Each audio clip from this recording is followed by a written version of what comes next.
Hello and welcome to Rajya Sabha television with me, Frank Pereira. Dravidian parties rose to power and prominence in the political stage of Tamil Nadu in the 1960s. The rise in power and political support was gradual until the DMK formed the government in the state in 1967. Although since the 1970s, the Dravidian parties have met with many breakaways and have taken rival stances against each other, the seat of power in Tamil Nadu has been with one or another Dravidian party.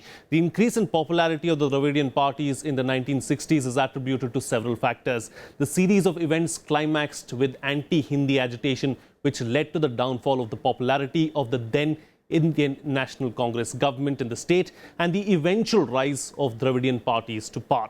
But today, the Dravidian parties are at a crossroads. What is in store for the parties in Tamil Nadu? That is what we are going to discuss on this edition of The Big Picture. Joining me on the program today are Mr. D. Raja, MP, Rajya Sabha, CPI. Also with me on the program, Ganapathy Subramaniam, Chief of Bureau, Puthiya, Thalaimurai. Venkatesh, Ramakrishnan, Deputy Editor of the Frontline. And also Narayan, Lakshman, Senior Deputy Editor of the Hindu, joins me on the phone line from Chennai. Mr. Venkatesh, Ramakrishnan, I'd like to start with you. Of course, the Dravidian movement started as a progressive movement. It was an anti-caste movement. After that, we saw it taking a political turn and, the Dravidian parties entered the political fold. What has the transformation been like as far as the Dravidian movement and the Dravidian politics are concerned? You see, there are pitfalls in real politics that you see with almost all ideology-driven parties across India. I think the Dravidian parties were one of the first political organizations to manifest this real politic pitfalls. Over the course of the last 5 decades, what we have seen in terms of Dravidian politics is that they have almost completely lost their ideological moorings. They started essentially as a part of an OBC assertive politics, which was very valid at one point of time. But there's been no nuancing. It has been kind of, OBC assertiveness, gathering greater and greater proportions, larger proportions, and kind of almost acquiring oppressive dimensions in certain parts of Tamil Nadu. But having said that, I think what is interesting is the trajectory of the All India Anna Dravida Munnetra Kazhagam, which was originally founded by M.G. Ramachandran, and now, of course, being led by the incumbent Chief Minister J. Jayalalitha, who's unwell and whose personal life is also at a kind of crossroads at this point of time. It has kind of completely moved away from the ideological moorings that the Dravidian movement had, and it has become a kind of political organization which can adapt to any larger mainstream political orientation that exists in this country at this point of time, including a Hindutva orientation. I think this is the greatest shift that has happened in terms of Dravidian politics, and I think in the current context where we're discussing all these things in the context of the news reports that are coming around Chief Minister Jayalalitha's health, I think this context is very important in that sense. Indeed, the context is very important, but before we get into the context and get into the current picture, Ganapathy, I want to get an understanding from you. Let's go back in time. Let's go back to the 60s. Let's go back to Pereira's time, even before that, and talk about the movement itself. How did it all start and what led to it becoming what it is today? The ideas was different because the social fabric was so different that time. And since Pereira's time, Pereira pushed the Dravidian force into a major force, and then how we all know how the DMK came to the power. But then it has all changed since then, total sea change. I mean, there is very little of those eras which are left now. The Pereira era, the Annadurai era, all those things have changed. From Karunanidhi's time also, if you look at MGR, MGR was more as a star, as a film star who had a cult following all over Tamil Nadu. That's how his party grew into a party which could be unbeatable, not because of the Dravidian politics. By then, people had forgotten the Dravidian politics. Now, Jayalalitha, if you say Dravidian politics, how can Jayalalitha be the head of the government? I mean, Jayalalitha being a Brahmin will be the total opposite of what Dravidian politics was all about. Things have changed, situation has changed. Now we are in for further change, and change is the only thing which is constant. That is what is being reflected in Tamil Nadu politics from the 67 that you mentioned to the 2007 that we are approaching. Indeed.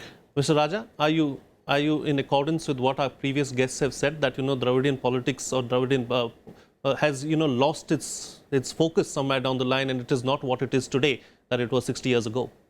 No, it is not just Dravidian politics.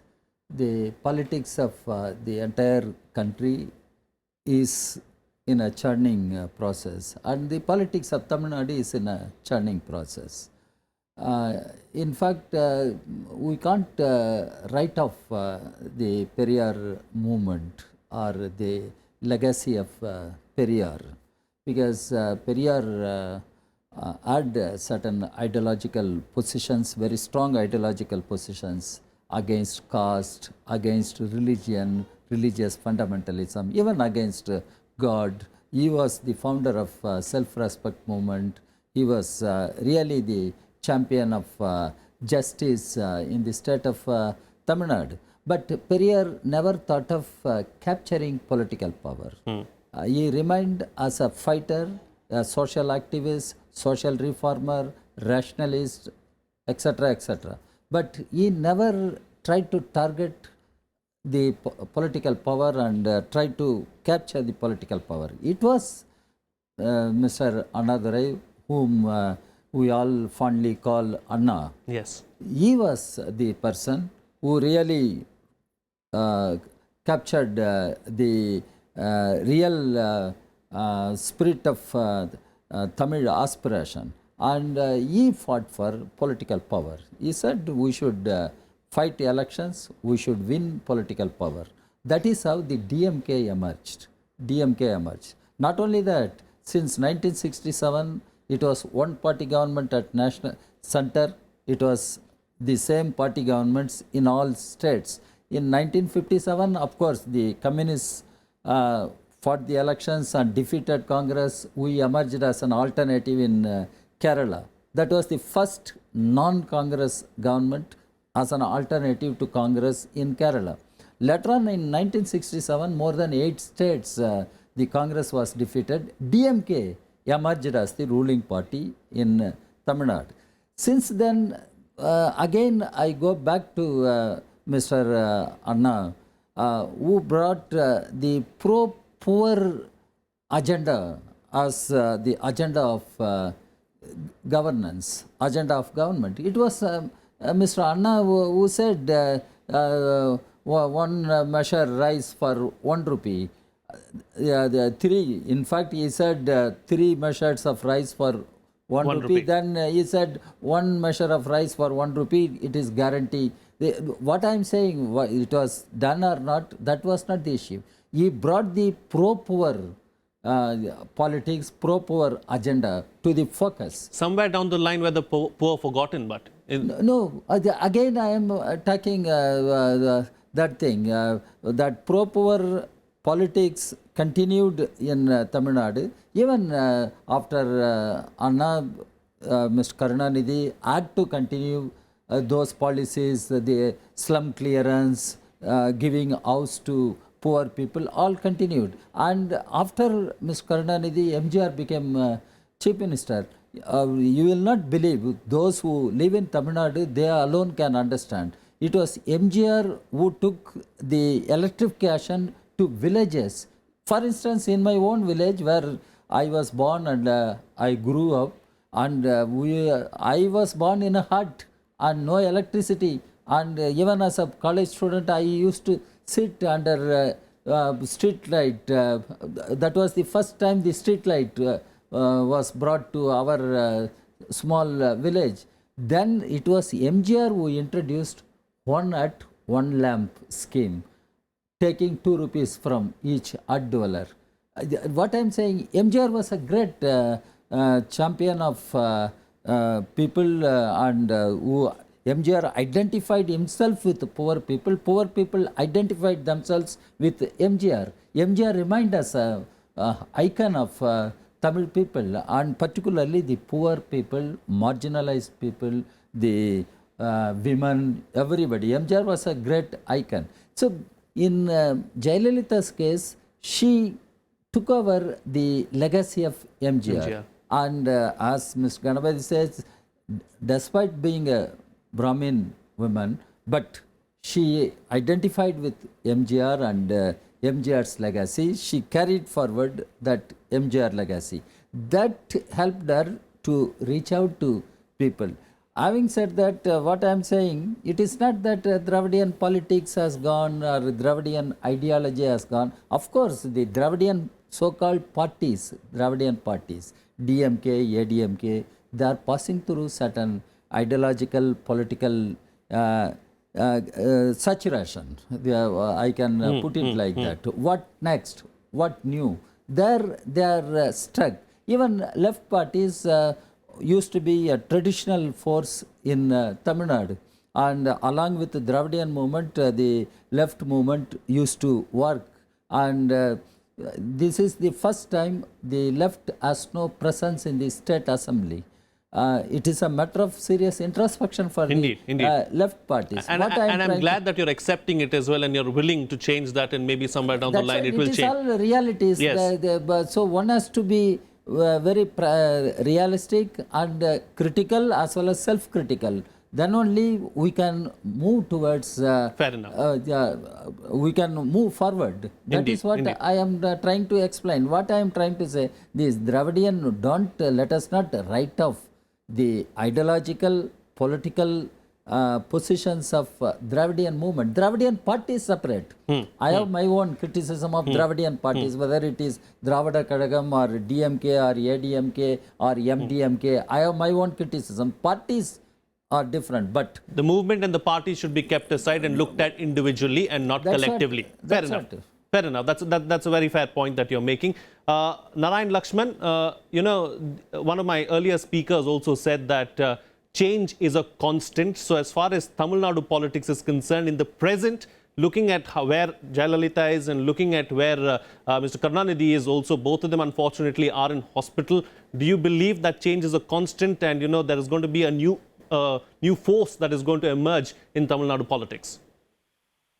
Yes, absolutely. I do believe and agree that change is a constant, but I also believe that constancy is a constant. And I agreed with a lot of the things that your guests today have said, but there were a couple of things that I wanted to throw in, which I see a little differently.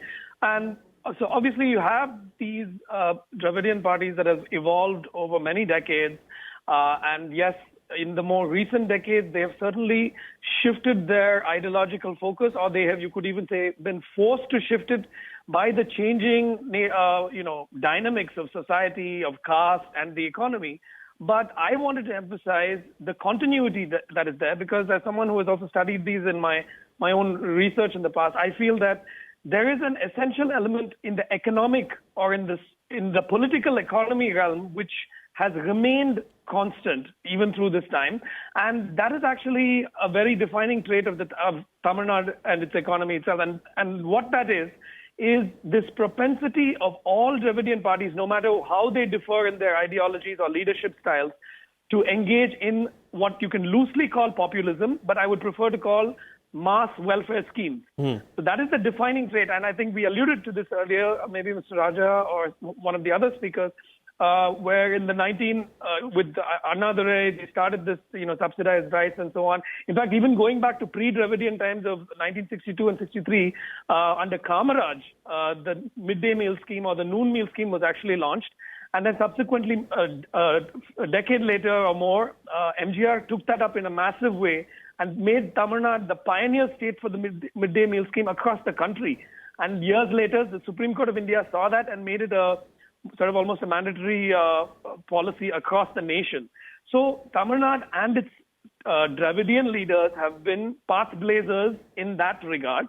And to date, that continues, whether you're looking at things like the ADMK, both under MGR and Ms. Jayalalitha, conducting mass weddings, giving mixies and grinders to, hundreds of families, thousands of families across the state. Things like that, which, it sort of defies reality in some ways. So, for example, leading up to Ms. Jayalalitha's defeat and the change of government in 2006, the state was at a point of getting into almost insolvency or bankruptcy. And if you look at a broad pattern of fiscal politics in Tamil Nadu, you would find that it goes through these waves, crests and troughs, because these parties, they always tend to engage in this large mass welfare schemes, and public expenditure is not seen as an evil. And even in the era where, the World Bank has been a big part of the development work in India, and they urge fiscal restraint, these parties have really blazed a very different sort of path in the economic realm. And my argument would be that this is a very integral part of the psyche that makes up this whole, what the common Tamil man and woman expect from their leaders. Right. And that is also what endears their leaders to them and gives them indeed a sense of invincibility, which is why you're seeing the sort of furor you are around Apollo Hospital coming to the present date, where people believe that Jayalalitha is almost a god. Your point is taken. Let me take that to my other guests as well. Venkatesh, it's a very interesting, observation that that Narayan has made, talking about how freebies are synonymous with politics in Tamil Nadu. Another thing, of course, that he raised was, the cult politics, or, the icon worship, really, as far as Tamilians as a people have engaged in over the last few years. Now, we've seen that, be it MGR, be it Jayalalitha, or any of the others that we've spoken of in the recent past, there has been a sense of cult following. Now, that too is an integral part of Tamil Nadu politics, isn't it? No, absolutely. Well, it is part of the political culture of Tamil Nadu. It has been a constant factor in Tamil Nadu politics, not only with the Dravidian politics, though it kind of became very concretized in Dravidian politics, whether it is Anna, whether it is Karunanidhi, whether it is MGR. This cult following has been a very constant phenomenon. I think, M.G. Ramachandran was the person who kind of perfected it and took it to a very intense level, and Jayalalitha has followed in the same pattern. Coming to the very important point that Narayan made about the mass welfare scheme, or populism as one would want to call it, this coexistence of mass welfare schemes at one level and the kind of adjustments that these Dravidian parties have had to make with the World Bank kind of prescriptions, which I would broadly categorize as the politics of globalization, that is also a very interesting phenomenon. And it is here that, one may see that, that the way in which real politics has kind of sucked in these Dravidian parties, it kind of, to adapt or maybe even give up their ideological moorings. So I think, when you look at the ideological trajectory of the Dravidian parties at that level, I think this coexistence is not a very easy coexistence, though one may say that both the Dravidian parties, whether it is DMK, both the dominant Dravidian parties that we have in Tamil Nadu at this point of time, whether it is DMK or the ADMK, both of them have perfected this mass welfare scheme and kind of, tried to manage and kind of adjust with the globalized economic situation. But then, as far as I am concerned, it's a very uneasy coexistence. All right, fair enough. Ganapathy, over the last 50 years, DMK and the AIDMK have shared power between themselves, and we've seen a clear succession plan as far as the DMK is concerned. As far as the AIADMK is concerned, there is no real succession plan in place. Jayalalitha has not really come out and said that, this is the person whom I want to succeed, in the near future. So looking at it from that perspective, what do you think is going to happen to the AIADMK eventually? The crisis that AIADMK is facing today is because Jayalalitha has been their one and only supreme leader ever since MGR left the scene. Again, there is a vacuum.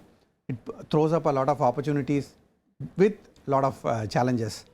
How they are going to cope up with those challenges is going to be a very key issue, but they have got 4.5 years for the assembly election. So they have a lot of time to adjust. And DMK has been fortunate because they have already put a number 2 in place, even though with a lot of difficulties. Many of the other leaders in Tamil Nadu also facing health problems or other issues. And then the total scenario has changed topsy-turvy. Social fabric, caste-based politics, all the caste-based parties have faced defeat in the last few elections continuously. So they don't seem to be having any future. On the other hand, Amma Canteen, like what Jayalalitha introduced, has been a big hit. So any leader who comes up now will have to come up with imaginative ideas, which are, again, as Mr. Raja beautifully explained, should be focused towards the poor. At the same time, marrying all the aspirations of the people. People want infrastructure, good roads. Tamil Nadu unfortunately has much better roads than many other states. Fortunately. Similarly, literacy is better than average.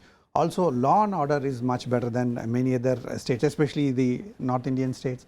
So that way, if this kind of a balance is brought in and somebody manages to grab the imagination of the people so that their aspirations can be met both ways, both in terms of development as well as in terms of... Is there a new cult leader in the offing maybe? Yes, there is absolute chance for that to happen. One of the existing leaders may emerge as a cult leader, or a new one can come in. There's a beautiful scene which is set ready to get new heroes, new leaders to be seen in the public domain. Mr. Raja, in the absence of Jayalalitha participating in active politics, let's look at it from that perspective, at least for the time being. Do you believe that there is a void that is there to be filled? And are you worried somewhere that the BJP may fill that void?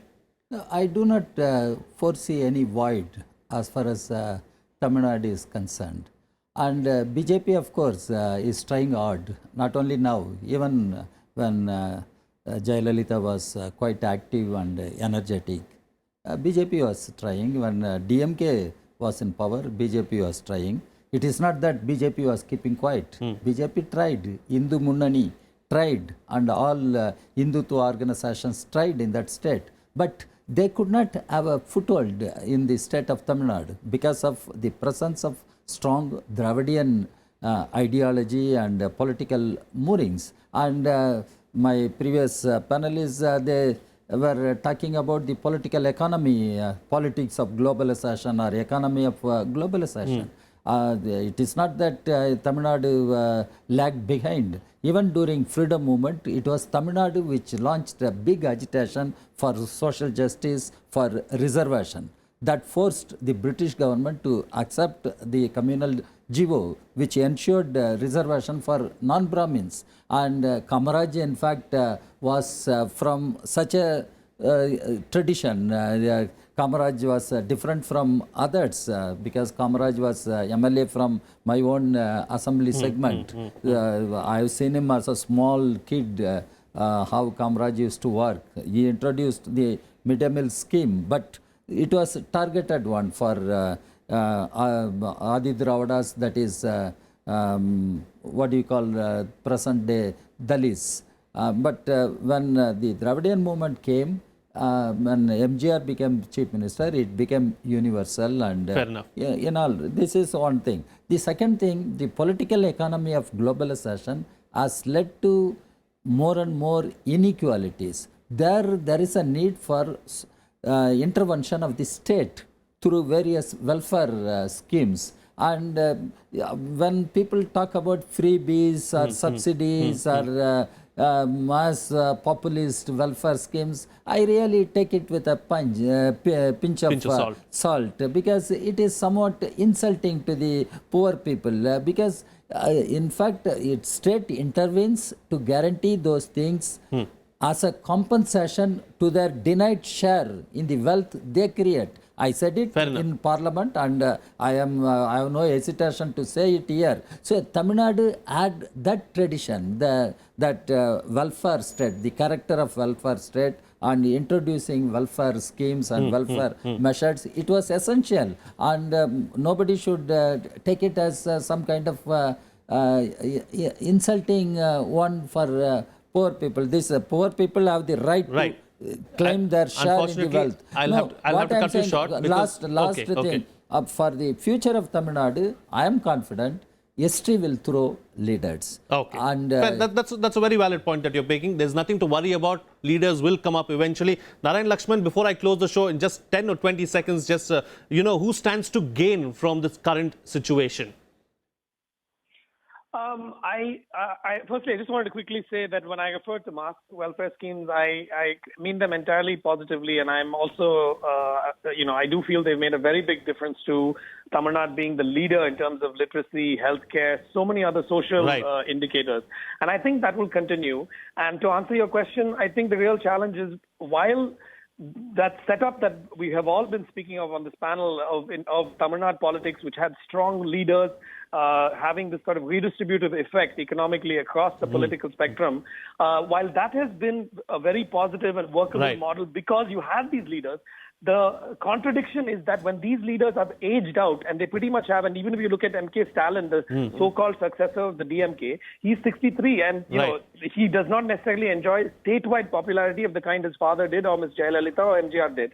So who is to gain is actually, to me, a very big question mark, because it has to be an extremely powerful personality to make this system work in the same way that it has worked all the time. I'll have to cut you short there. It remains to be seen who will fill that void and who will really come to the fore and take up that space. Thank you so much, gentlemen. Mr. D. Rajya, Ganapathy, Subramaniam, Venkatesh, Ramakrishnan and Narayan, Lakshman for joining me on the program and putting things into perspective for us. That's all the time we have on this edition of The Big Picture. See you again next time.